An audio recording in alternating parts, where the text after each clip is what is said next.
On Newsnight tonight, crude reality. 450,000 barrels of crude oil purchased to support power generation won't last a month. We have details from the JoyNews research desk, plus a push by the Energy Ministry for structural reforms as Ghana's crude oil reserves run dry. Every now and then we'll have to fall on Ministry of Finance to make provision for funding, and that is what the challenge has been. In the interim, we are putting in measures to ensure that some structural reforms are made. Also tonight, back to business on the streets as traders foil decongestion efforts by city authorities, prompting the state to permanently deploy 3 national security operatives to curb the defiance. Now I'm talking to you. Director has mandated through the National Security Coordinator, put 3 permanent security officers here. To ensure daily routine inspection and enforcement here. Details as MC for Clote Alfred Gazy vows to keep the pavement traders off the streets in a municipality. This is a continuous effort to get rid of them. So when you do it today, you don't go tomorrow, they'll come. You all saw them holding their wares and standing in a corner, waiting for us to come back. But at least we have the task force there and they are trying to maintain order. This is a continuous effort to get rid of them. So when you do it today, you don't go tomorrow, they'll come. In business, accounting firm Deloitte projects marginal hike in policy rate to help sustain recent decline in inflation. And as well as we hear from the Chief Executive Officer of the Young Apostles, who's calling on the Ghana Football Association to consider the inclusion of former Black Stars forward Samajana in the technical teams of the junior national sides to help deal with the country's striker problems. And you want to stay with us with your comments also later, 055-1111. 997. Now, Ghana's energy woes are deepening as JoyNews research reveals that the projected 450,000 barrels of light crude oil purchase to support power generation is likely to last less than a month, sparking concerns about the country's ability to meet its energy demands. The arrival of the crude oil has been confirmed by the Energy Ministry. This follows an earlier revelation by the sector minister that Ghana had less than 3 days worth of liquid fuel left for its thermal plants. Head of communications at the Energy Ministry, Richmond Roxing, says a fresh supply is expected to bring some relief and stabilize power across the country. I can tell you on authority that we've taken possession of the fuel with 450,000 barrels of LCO, which would definitely help with powering of our thermal plants and then production or generation of power. And then it's currently at Anchorage. The thing is that when it comes to the fuel, beyond LCO, we also have other liquefied fuels that we depend on, also have natural gas. So it will depend on the demand at every point in time and then what it will be. But definitely will cover us for a long period. And then this is also one of the first parts we expect out of the numerous. So definitely, like it's always been, the ministry will ensure that consistently Ghanaians have stable power supply. Now, what it is that every now and then parcels of fuels are ordered. The only challenge is financing, because if you look at the tariff structure, fuels are not part of the tariff structure. So every now and then we'll have to fall on Ministry of Finance to make provision for funding, and that is what the challenge has been. In the interim, we are putting in measures to ensure that some structural reforms are made so that these problems will be a thing of the past. I mean, Ghanaians have the assurance of the Honorable Minister for Energy and Green Transition that consistently there will be power supply to the people of Ghana for their homes and their businesses as well as industry. So there shouldn't be any cause for alarm. Once the Minister has said that it will be as transparent as possible. If there are any challenges, definitely he will put it out for people to know. But as we speak, we are not shedding load, and then the power supply consistency will continue. Once you have any challenge, like I said, we are not shedding load and the data is there. You can verify from Gridco. We haven't been shedding load for a long time. If you have any power outage, what you should do is that you should contact ECG or NETCO. We understand that people have complained that there are widespread outages that happens from time to time. These outages will depend on what the situation is. For example, if there's an overload on the transformer at any point in time. We've been doing some digging here at JoyNews to find out just how long the 450,000 barrels of light crude oil is likely to last. Joining me now is member of the research desk, Caleb Ziblim. Caleb, what do we know? Evan, so in 2022, during some gas supply disruptions, the Energy Ministry indicated that 550 barrels of light crude oil were required to generate around 850 megawatts of electricity over 20 days. If we apply the same ratio, today's 450 barrels would last roughly 16 days, but under two similar conditions. One is the severity of the gas supply shortfall. If gas supply is severely constrained, the crude will be consumed faster, and the 16-day estimate collapses. If the shortfall is minimal, then the crude could stretch a little bit longer than the 16 days. The second is electricity demand. Since 2022, our electricity consumption has risen by 14%. So even with the same volume of crude, the burn rate is higher today. That means under moderate gas interruptions, 450,000 barrels of crude will likely not last the full 16 days. And that obviously is a concern. The energy minister himself last week sounded the alarm. At that point, I think he said we had 2.6 days worth of light crude oil. Yeah.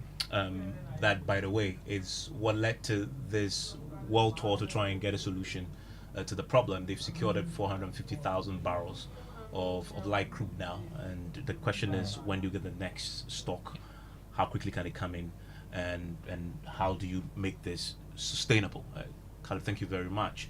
Now let's broaden the conversation a bit more. Now I want to bring in Nana Mwesi, who is Executive Director of the Institute for Energy Security, joins us on the line right now. And I'm grateful that you can join us here for a conversation on this all-important matter. So 450,000 barrels of light crude oil, we understand, is now in. And if we do the analysis, this will last us less than a month. Clearly, this is the challenge that we've been talking about as far as the energy sector debt and financing is concerned, at play here. Ivan, thanks for having me, and good evening to you and your listeners. Yes, I heard the recital from your energy research desk. That is correct. According to the 2022 electricity supply plan for Ghana power system, 550,000 barrels of light crude oil can only support operation for about 850 megawatt generation capacity for a period of 20 days to cover any gas supply disruption. Today, we don't know how much of capacity is impacted by gas supply challenge. If we're still using the same 850 megawatts, then of course we will say that the 450,000 barrels may last for 16 days, which is correct. So we need to understand the amount of shortage of gas that we have to be able to tell whether it could last for a month or a month and a half. If gas supply and can meet the demand of the power plants, then this 450,000 barrels will be sitting and will not be deployed until we have a disruption in gas supply. And so to tell exactly how many days this will last, we need to know particularly which corridor is having the deficit of gas supply. Is it the eastern corridor that controls about 52% of the thermal generation, or is the western corridor that contributes 43%? If it's huge, then it will last for a few days. But if the deficit in gas supply is minimal, it could last for even a month plus. Also joining me is your colleague and friend, Kojo Poku. Kojo Poku is an energy analyst, and he also is a presidential candidate in the aspirant, rather, in the MPP's primaries. Joins us on the line right now. Kojo, so the minister says that the shipment of the 450,000 barrels of fuel is enough to stabilize generation for now. You agree? Well, I agree to some part of the statement you made, and good evening to Nana Mwesi and good evening to your listeners. Evans, please, let's not cause fear and panic. In your introduction to Nana Mwesi, you said that 450,000 barrels will last us for 20 days. I'm happy that Nana Mwesi have given some clarification to that statement. Look, we don't run our generation on light crude oil. we don't run our generation on HFO. We run our generation on two types of fuel, gas and water, which is the hydro plant. All light crude fuel or light crude oil or liquid fuel is backup. There is only one plant in Ghana that uses light crude oil, and that is Sen Power. Sen Power is a dual plant. So Sen Power normally uses gas. It's only when we don't have enough gas, then you might let Sen Power uses the light crude oil. But the only shortfall at any point in time, if any, is between about 80 MMscf of gas, which is when the demand is at a certain level. We are in the cold season. So as you have all seen, the rains are down. Most houses will not put on their AC. So between now and all the way to September, everywhere in the northern hemisphere will be in our winter. So this is our winter month, our cold month. What it means is that the peak is not, the demand is not high. Our peak demand has always been in December, which is our summer month, which is much hotter. So please, let's not put out that 250,000 barrels of crude last for 2 days or 20 days or something like that. Nobody can give you that specifics unless we have a lot more information at the table. What the peak demand is, what the shortfall is. Are we zeroing export? And are we absolutely sure that if we zero export, we will still not have enough? What is the problem? What shortfall is coming from either the Takoradi enclave or the Tama enclave? That will determine how much of this crude oil is used. I'll give an example. Back in September, another government bought 450,000 barrels of crude. That lasted all the way till September when John Mohammed's government took over. They used some of that in February. Okay, so that crude oil is backup. It's not for somebody to just pour it into a genset and use it for the next 20 days. I hope that clarifies for you. Richmond Roxing speaks for the Energy Ministry, also joins us. Richmond, the quantity you now have in store on the back of what the minister announced last week, I think 2.6 days is what he says. How long do you anticipate this should last you before you have to restock? Good evening to Nana. Good evening to Nana Poku, and then good evening to your listeners. I think the first point I have to make is that we are trying to dramatize the situation or cause fear and panic or be alarmist, which should not be the case. As we speak, we have enough natural gas to power the plant. There are also plans of increasing natural gas supply from Nigeria. There are also plans to get ENI to increase the supply of gas by 30 MMscf. So we don't have any challenge as we speak. The LCO that has come in, whether you want to know whether it's going to be a day or 2 or 1 month, would depend on our demand at every point in time. We are getting into the cold season, like Nanapoku mentioned, which means that in fact, the consumption will not be like the peak demand. And once it's low, the crude oil can go for several weeks or every month, depending on how our demand goes. And by the way, just to put it in context, when your analysis mentions all those factors too, but I'm curious, Richmond, you mentioned the Nigerian angle, and I know that there's very active engagement there to try and secure more from Nigeria. Can you update us on where we are with that? Like I said, there are engagements with them to get more supply of gas from them. We're looking at about 50 MMscf more, which will also help in the supply of the fuels. Largely, our challenge has been that, and what the minister sought to say last week was that we are spending so much money on liquid fuels. If you look at 2024 alone, we spent over $1 billion on liquid fuels. So we should take a second look at it and then reduce it. That's how come we are looking at investment in the gas processing plant, which will cut down the cost of liquid fuels by 50%. So that's the broader conversation, and that's why I talked about structural reforms. But it's not that we are in crisis or without these fuels there will be doom. So no, as of now we are not shedding load. Even when it was left with 2.6, there was no load shedding. Power was still supplied. and you can check the data from Crude. Thank you very much, gentlemen. There is Richmond Roxy. He is spokesperson for the Energy Ministry, and then I'm Moisi, Executive Director, Institute for Energy, Securities and Energy Analyst Kojo Poku, who also was a presidential aspirant for the NPP.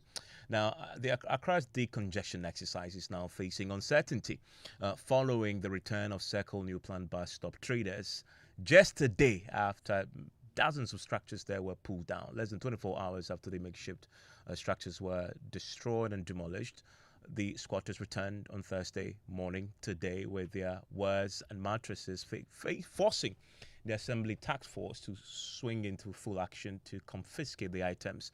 James Elvedge described the scene in the following report. Minutes after we talked about the coming back, the AMA Task Force is here, and they have packed a number of the boxes and the belongings of the squatters and are taking them away. If you see, they have gathered quite a number of the things in the sack on the floor there, and a number of them have also been packed into the awaiting truck, which is just about to drive away. They say they have finally confiscated those items for the fear that if they leave them behind, these squatters may bring them back. And so the truck is driving away the items of the squatters which they had brought back this morning, as we have come to see.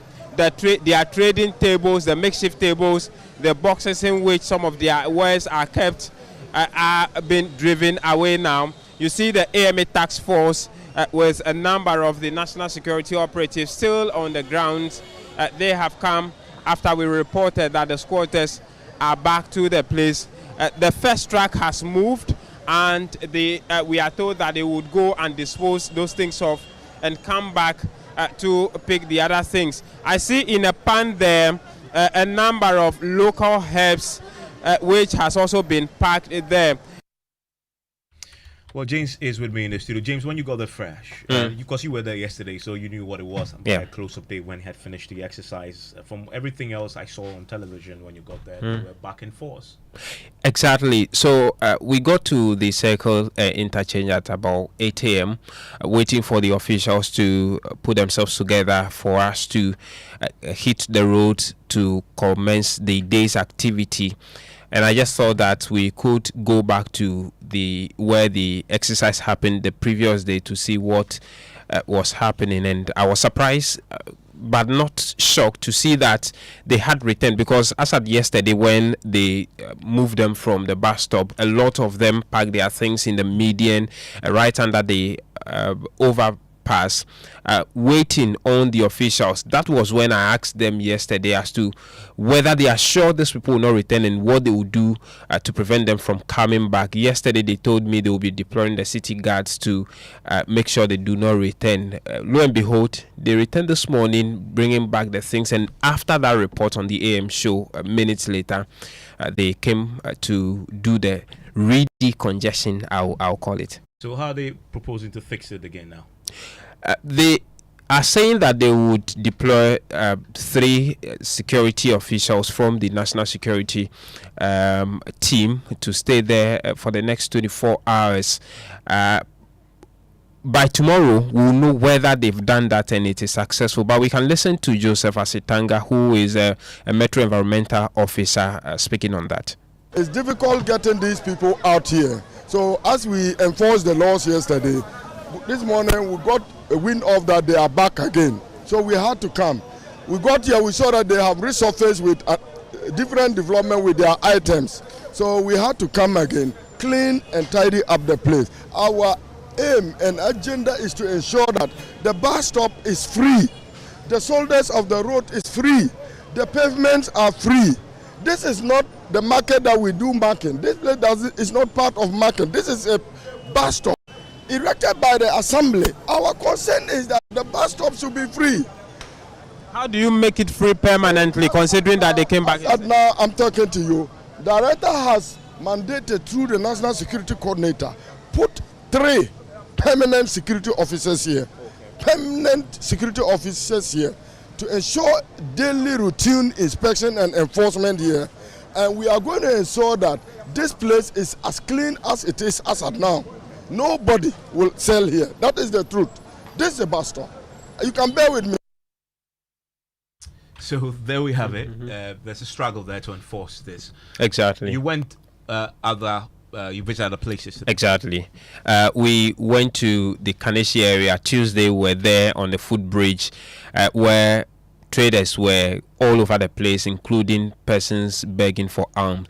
They were driven away, and so we went there to see whether the place is still intact or they had come back. But thankfully, at that area, the footbridge is still clean. The traders did not return, and so they are hoping that some tough lessons will be learned from what happened at the bus stop today. And if indeed they are committed to this, we'll see a bit of results from tomorrow if they do not return to the bus stop as well. James, thank you very much. That wasn't the only decongestion exercise done today. The Accra Metropolitan Assembly is collaborating with the Clote Municipal Assembly to decongest parts of the Greater Accra region. We're hearing tonight from the Municipal Chief Executive for Clote, Albert Gazy, who's pledging to ensure that pavement traders who were recently removed from the streets do not return. My colleague Kenneth Jesse was with them. We'll hear from him pretty shortly, and he went around himself. This is what he found. Going around, we saw that some traders are creeping back onto the pavement. Yes, but it was quite on the low side. We saw just a few people, and they were not actually on the pavement. You know, what we said to them was, we're going to create a buffer that people can walk on the pedestrian walkway and the road. They are not on the road at all, but we saw little pockets on the pavement, but not where the pedestrians were walking. And you saw what we did. We asked them to leave. You see, this is a continuous effort to get rid of them. So when you do it today, you don't go tomorrow, they'll come.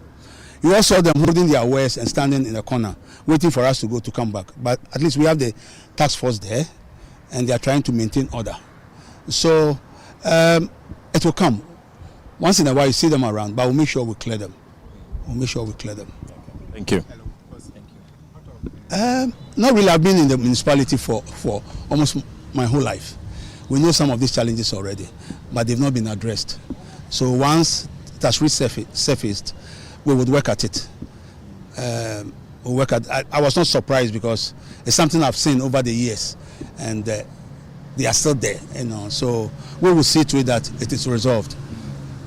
During my reign, I'll make sure most of these problems are resolved. I think as an assembly, we are raising enough revenue, and we should channel it into our communities and make sure they benefit from whatever resources we are raising.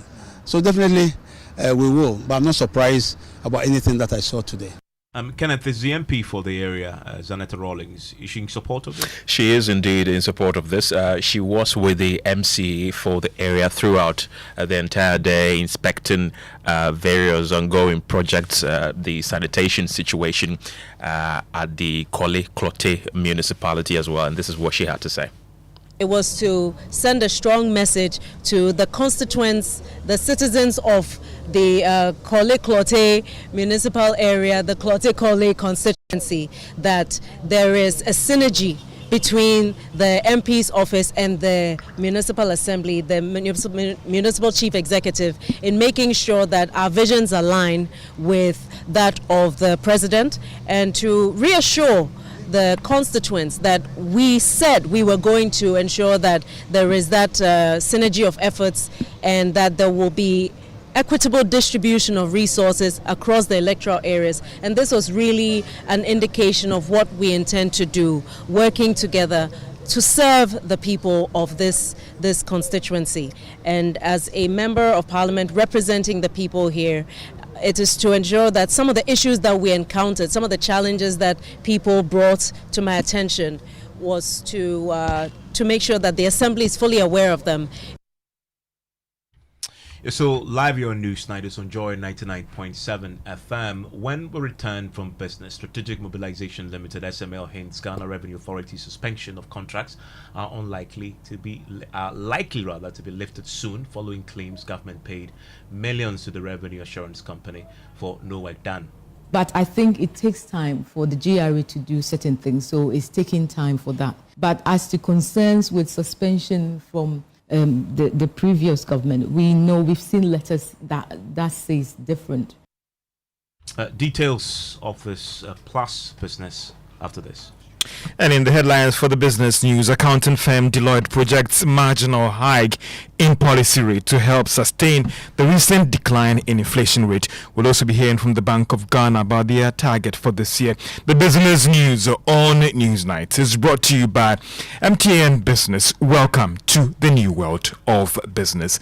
Let's now settle for the details. Accounting and auditing firm Deloitte is projecting a marginal hike in Bank of Ghana's policy rate to help sustain the recent decline in inflation. The projection follows a new report by the firm that fiscal discipline and cedi stability could help sustain the recent decline in inflation rate, but the firm believes that this should be supported by some policy rate review. Dennis Brown is an associate director at the accounting firm Deloitte. Because that's primarily what they wanted to achieve, to keep inflation close to a medium to long-term target of 8 plus or minus 2%. So if you look at March, what they did and the reasons they provided, they acknowledge that there's been positives from the beginning of the year, but inflation still remains high at around 24-23%. So they inched up the monetary policy rate. We are looking at inflation that is still over 20%. Although it has come down to 21%, nowhere near our medium to long-term target of 8 plus or minus 2%. So the temptation will be to increase it further, looking at the positives we gain from the earlier increase, or at least maintain it if there are concerns that might end up translating into high borrowing costs. Dennis Brown is an associate director at the accounting and auditing firm Deloitte. Meanwhile, the Bank of Ghana is expecting inflation rate to do better than the 12% earlier projected this year. Let's hear from Dr. Mumuni Zakari. He's the first deputy governor of the Bank of Ghana, who earlier spoke to Joy Business. If you look at again what is happening, currently on our markets, that just gives. You would have also seen our policy stance again. I keep mentioning this. Now, aside that, you will also see that there are also some steps that are being taken to deal with the food side of it.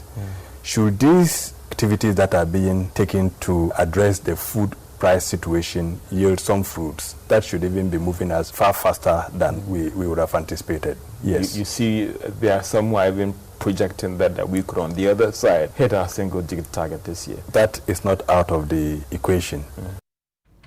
And that is the first deputy governor of the Bank of Ghana, Dr. Mumuni Zakari, who earlier spoke to Joy Business. The policy rate currently stands at 28%.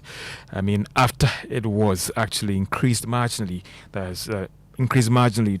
is from 27%. So it currently stands at 28% after it was increased marginally from 27% as the last meeting this year in March. Now, inflation, on the other hand, has dropped consistently to hit 21.2%. In a related development, the Monetary Policy Committee of the Bank of Ghana is expected to end its two-day meeting that is sought to review the health of the economy. Now, several analysts that we have engaged expected there could be a marginal hike in the policy rate, or at worst, it could be kept unchanged. And its bid to bridge the gap between the classroom learning and industry demands, the Design and Technology Institute, collaboration with the Accra Technical University, supported by MasterCard Foundation, has launched a landmark initiative to integrate precision quality in Ghana's TVET education. And now the moves aim to equip students with the job-ready skills to improve their livelihoods. Speaking at the launch of the event, founder and president of the TI Institute, Constance Swanika, underscores the importance of embracing industry-relevant skills in the academia. Through these partnership arrangements, DTI and ATU are establishing a new national benchmark, one that will serve as a standard for delivering TVET with global precision standards, strengthening public-private collaboration for national development, and repositioning youth to embrace TVET as a dignified and a prosperous career path. would like to extend an open invitation to the government of Ghana to collaborate with DTI to scale this model nationwide. DTI is prepared to partner with public institutions to catalyst economic transformation through skills training and youth employment. Design and Technology Institute Director, that is Constance Elizabeth Swanika. Now, as part of its efforts to actually build strategic efforts to boost Ghana's economy, the Bank of Africa and actually working to empower more small and medium-sized entrepreneurs with intensive financial literacy and investment. We have more report from Emmanuel Bradkweku. Small and medium enterprises remain the largest contributors of Ghana's economy, driving at least 5.9% economic growth in 2024. But many of these businesses continue to encounter financial challenges, especially accessibility to credit facilities, which consequently impact their profitability and growth. The Bank of Africa, through its partnership with International Finance Corporation, offered a 2-day training workshop for businesses in the Ashanti region. Charles Oting is the head of SME at Bank of Africa. We know the SMEs are doing a lot for their various businesses. However, you will see that some are not able to keep very good bookkeeping and management of their businesses in a scientific way. So when they even approach the bank for credit facilities, they are found wanting. Participants were exposed to the strategies for boosting profitability. Abdul Rahman Belbashir is the managing director of Bank of Africa. While we understand that access to capital is vital, we also believe that sustained business success requires strategic know-how. Some participants shared benefits of the training in facilitating efforts to access credit facilities and boost productivity. Some of us sell petty stuffs, so I don't know the use of going to get company registration and those stuffs. Meanwhile, as part of measures in complementing the country's agenda to promote women-led businesses, the bank is set to introduce a women banking hall at the various branches across the country. Now, Brad Kuku with the report and Evans on PM Express Business Edition tonight. We are talking about gold and the rising prices of gold and the push for us to get more as a country in terms of taxes.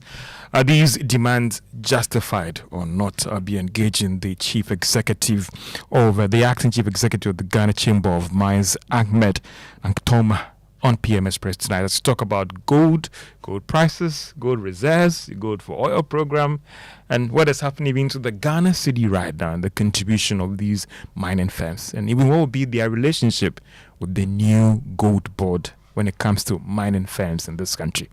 All these things at 9 p.m. and all our social media platforms.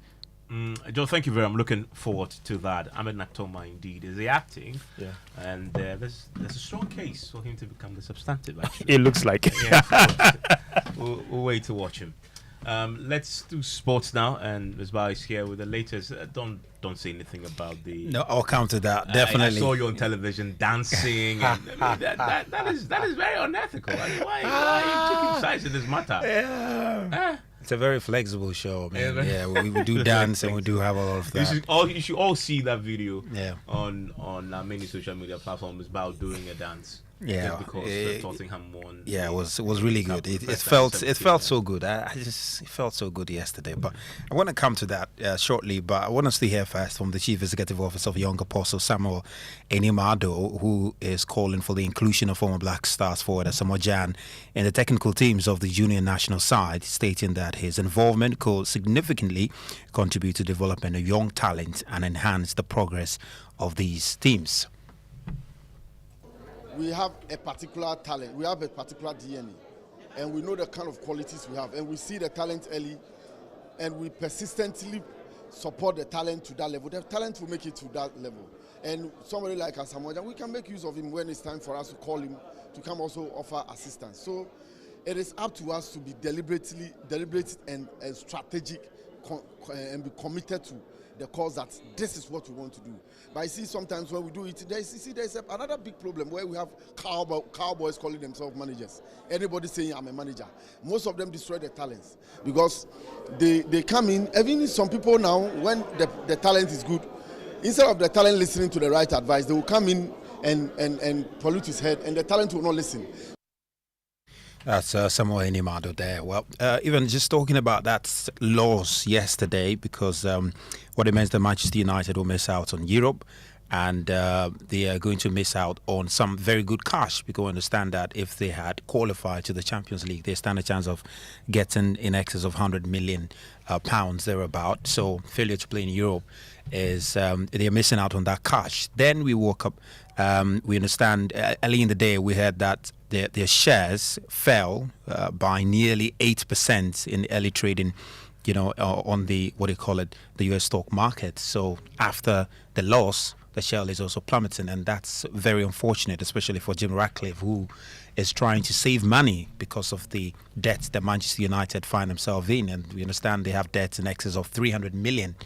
So financially, United is not in the best place, and their inability to play in Europe is going to worsen that situation. That's why some are even asking questions whether they're going to lose some players like Bruno Fernandes and a few other key players that they might be looking to cash in on them so that they can just balance their books. But for you personally as a fan, I'm sure you share the sentiment of Daniel Cranton, Koji Sheldon, all of them who are in pains. Have you recovered yet, though? No, the thing is, we need to hit rock bottom before you can begin to find your way up. And I think this is rock bottom, because really, if the teams that have been relegated were not as poor as were, Manchester United this season should have been relegated. But they say that's the league. In the competition which you lost yesterday, you were unbeaten until yesterday. Because the first time we played another Premier League side, we lost, right? That tells you a story. We're just not fit for purpose. The primary goal is to win the Premier League or to compete properly in there, because it's through the route you get into the Champions League. You win the trophy. That is the Manchester United way. You can't beat an English Premier League side, and that is the league in which you play on a week-by-week daily basis. But fairly, if you look at the performance yesterday, they were decent. It just happened that Spurs. Please, we are not Arsenal. Arsenal, they like to just be part of the competition. Your coach said it, that the best team lost, unfortunately. But what do you think? Should he stay or he should go? I've said long ago that he should go. I don't think he's the man. Ruben Amorim should go. Yeah, I don't think he's the man for us long term. I think we should do what Chelsea used to do. You sack, you hire, you sack, you hire until you find the right one, which is really what Real Madrid does. You sack, you hire, you sack, you hire. Eventually, you find one who won you a couple of trophies, and then you sack again. But there are not many coaches out there that you can sack Amorim to get. There's always mention one. There's always a one. Coach. Right now, if we're really smart, we would have lured Ancelotti before the Brazilians got him. If we're thinking long term, we would have locked him down before he was available, wasn't he? Yeah. That's the point I'm making to you. Well, that's fair. Anyway, we'll see. Conversation will continue, Evans. Better luck next season. I guess. I'm looking forward to tomorrow's show. Yeah. He's going to be great. Government has averted a shutdown of public universities after the Finance Ministry agreed to honor improved conditions of service for 3 striking unions. The Senior Staff Association of Universities of Ghana, the Federation of Senior Staff Association, and the Technical University Administrators Association had declared an indefinite strike Wednesday, accusing government of neglecting a 6-month-old agreement. Now, just 2 days into the strike, some university operations were already disrupted. One person who asked to remain anonymous told my colleague Clinton Yeboah he came looking for the finance officer who was not available, and he was left stranded. The offices are open, but you don't see the workers there. Most of them didn't go to work, so you wouldn't get the services that you need. There are some linkages between the offices. If you need something from this office, you'd have to go through the various processes. So if the offices are not working, it means that you wouldn't get to what you actually want to do. I think there will be delay in whatever service you would need the offices to do for you. So we are just hoping that they get back so that things can actually go back to how it used to be, because yesterday and today has not been the same. The place is quieter than yesterday. Well, the National Labour Commission and the Ghana Tertiary Education Commission have both condemned the strike, describing it as a betrayal and an act of bad faith. In a separate directive, GTEC has asked all universities to begin implementing the improved conditions of service immediately. following assurances from the Finance Ministry. Now, GTEC Director General Professor Ahmed Jinapa Abdullahi cautioned the unions against resorting too quickly to industrial action. Well, I think, first of all, I must say that it is refreshing that the strike has been called off and all members have been asked to report to work tomorrow. If you look at the footage that you showed at Kumasi Technical University, there's a semblance of academic work being stalled, informed by the strike. For us as a commission, and speaking on behalf of the minister, I must say that the minister, since assumption of office or service, are effected. But moving forward, the caution that we want to bring to the attention of all the unions, not just the Senior Staff Association, but all unions within the tertiary educational space, that they should always exercise restraint in their dealings with the regulatory agency and by extension the ministry. At the end of the day, you may have a very good cause, but the manner in which you approach it may more or less create some kind of unforeseen circumstances that will affect the industrial harmony that we always want to. Well, the Deputy Education Minister, Dr. Clement Park, is excited. He says the crisis has been averted, but he points the finger at the previous government. As you may know, it was only yesterday that these university unions declared an indefinite nationwide strike. The Honorable Minister for Education, right, as expected, intervened swiftly in collaboration with his colleague at the Ministry of Finance. And it is on the basis of that swift intervention that the unions have chosen to call off the strike. I can assure the good people of Ghana that the John Dramani Mahama government remains committed to addressing the challenges facing Ghanaians. Keep in mind that this is an inherited challenge. But even so, in just 24 hours, government has moved swiftly to address this matter. And that there is Dr. Clement Park. Still live here on News Night. It's on Joy 99.7 FM. A few of your messages on our WhatsApp console. This one says the Evans, I think, deserve an apology. It says on the subject of the General Legal Counsel, I wrote a petition to the General Legal Counsel concerning my lawyer's misconduct since February. Until now, I have not heard from the council, so please help me out with the processes. And this, I guess, is relating to the petition that has been filed at the General Legal Counsel against the former Attorney General. And you have Comrade Isa says, I urge all good people of the country to speak up to ensure the petition by a private citizen to the General Legal Counsel to investigate the conduct of Godfrey Dame in the case of Dr. Kesla Tufor and Jakba and the state. If Godfrey Dame had succeeded in influencing the justice system, as alleged, and imprisoned on Abuato Forcing, Ghanaians wouldn't have been enjoying the economic management we currently see, he says. Now, residents along the banks of the Pelele stream at Dichemso in Kumasi are on edge after floodwaters from Saturday's downpour swept into homes and businesses, endangering lives and property. The affected area, earmarked for the Kumasi Airport City project, highlights yet another broken promise by governments over the past few years to build proper drainage. With the rains intensifying, locals have resorted to desilting gutters themselves. Emmanuel Bright-Kweku visited the scene and filed this report. On Saturday, homes and shops built along the Pelele stream at Dichemso were inundated, denying residents and traders access to their facilities. Motorists plying the stretch had to battle the heavy water current and wade through the mud after roads were blocked by the floodwaters for several hours. Residents and shop attendants locked by the floodwaters had to seek higher ground to secure goods and protect their lives. I have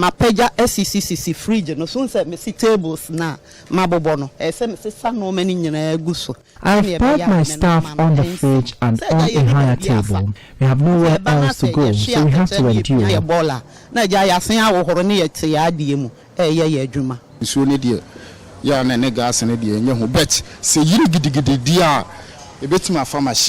When it floods heavily, The water can even carry along the pump stations and some cars. The water may have receded, but the heaps of filth the floods carried are not scenes to miss traveling along the stretch. Heavy tree branches, plastics and other solid waste have choked culverts underneath bridges on the major drainage system running through the enclave. If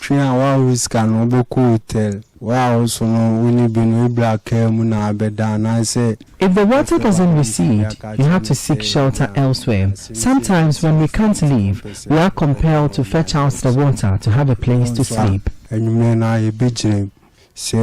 The filth is not the only environmental menace swallowing up the Pelele stream. The only major drain flowing through the community has always been heavily dense with accumulated sand debris. Every place by Bia Friday, a fresh sober cut from a short time and Sheffica same coin, can't kokama, Yadani Hokudo, and a dear man for church, until you say, Ebia will be as the baby. We fetch the sand in the drain for private individuals who wish to build.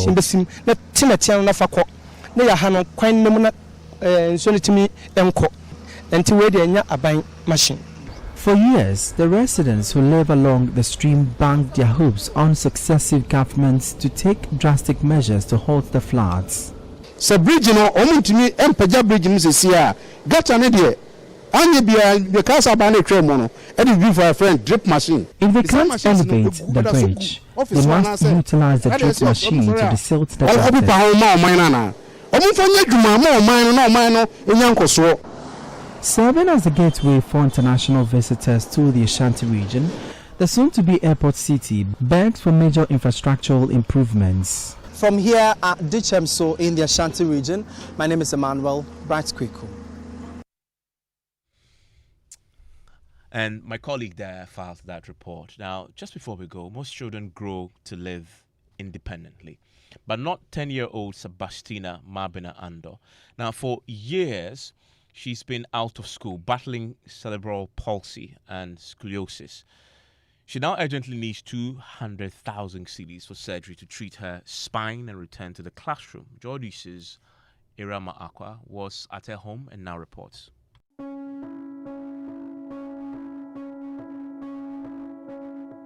Every morning, 9-year-old Apna Ando pulls at her school uniform hanging on the door, hoping that today might finally be the day she wears it again. She loves school, but for the past 5 years, the classroom has been just a memory, locked behind the twin walls of cerebral palsy and scoliosis.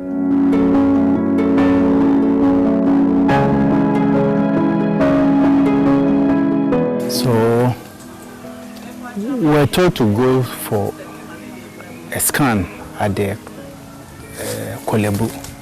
So after the scan, she was diagnosed cerebral palsy patient. That was when we got to know her real problem and her conditions.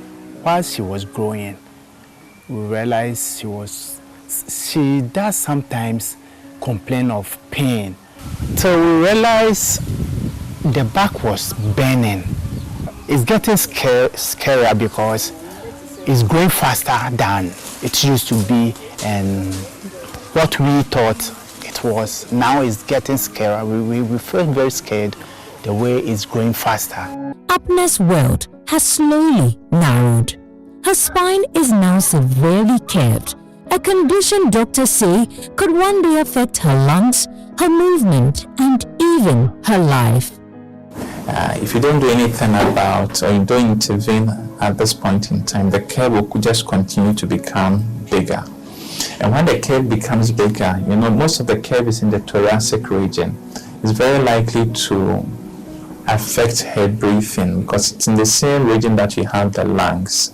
So if the curve occupies too much of where the lungs are supposed to be. It's going to affect everything. You can find the full piece on many social media platforms, and you can find on those pieces how you can contribute. And that's it for a news night tonight. Enjoy the rest of your evening. You want to stay with Lexus Bill because he has a personality profile, and he's talking to Samuel Amano. He's the founder and CEO of Blue Space Africa Technologies.